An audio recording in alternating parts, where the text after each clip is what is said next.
It doesn't give much coverage in the mainstream media, but I guess we shouldn't be surprised because in the last 24, 48 hours, there have been quite a few stories that have not gotten a ton of coverage in the mainstream media. As former White House Press Secretary Ari Fleischer said, bias is often found in stories the press does not cover. And last week we found out that Democrat Congressman Eric Swalwell was infiltrated by an alleged Chinese spy. This spy cozied up to Swalwell, raised funds for his 2014 campaign, and even planted an intern in his office. And that relationship continued until the FBI briefed him in 2015. And that was some very good reporting done by Axios.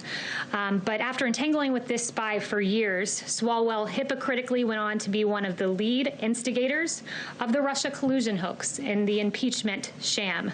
Swalwell wrote this on his congressional webpage: President Trump and his team are directly and indirectly tied to Russia. That was not true. He then said in September of 2020, the president has a compromised relationship with Russia. Untrue. April of 2019, he said President Trump certainly acts on Russia's behalf and acts like Russia's leader. Not true. January 2019, Eric Swalwell said it's pretty clear President Donald Trump is an agent of Russia. Not true. And Swalwell shamelessly claimed Donald Trump Jr. and Jared Kushner had an eagerness and a willingness to work with the Russians during the 2016 election. Again, it was false. In 2019, he falsely claimed this yet again when inquired about collusion by a reporter. And these baseless attacks were false, yet covered breathlessly by the media. There was no coverage, however, of Swalwell being the one implicated with not Russia, but China. In fact, the New York Times website, as of this morning, had not one result for Eric Swalwell's ties to Chinese spies. Not one result. And when the Swalwell story broke, guess how many minutes of coverage it got on ABC, NBC, MSNBC, and CBS? 0. CNN devoted 3 minutes and 16 seconds to it. However, it was covered on Fox. Interesting pre-election and post-election coverage, too, on the Hunter Biden scandal, which was not covered at all by many outlets in the lead up to the election. In fact, on October 15th, you had a New York Times headline that said, Trump said to be warned that he was being given Russian disinformation over Hunter Biden.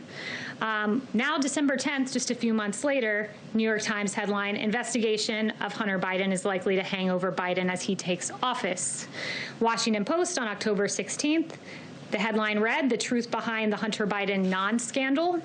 Now you have the Washington Post headline that says this, Hunter Biden tax probe examining Chinese business deals. Politico, October 19th, Hunter Biden's story is Russian disinformation. That's a favorite. Dozens of former intel officials say, false yet again. December 2nd, now Politico reads, Justice Department's interest in Hunter Biden covered more than taxes. Really interesting turn of events, and good for those who covered what was a story all along and not Russia disinformation. Isn't it hypocritical for you to accuse others of disinformation when you spread it every day? And there, the White House Press Secretary Kayleigh McEnany ending on a litany of reasons why the White House, the President of the United States, feel that the Hunter Biden story was not handled correctly from the beginning, whether it be in the media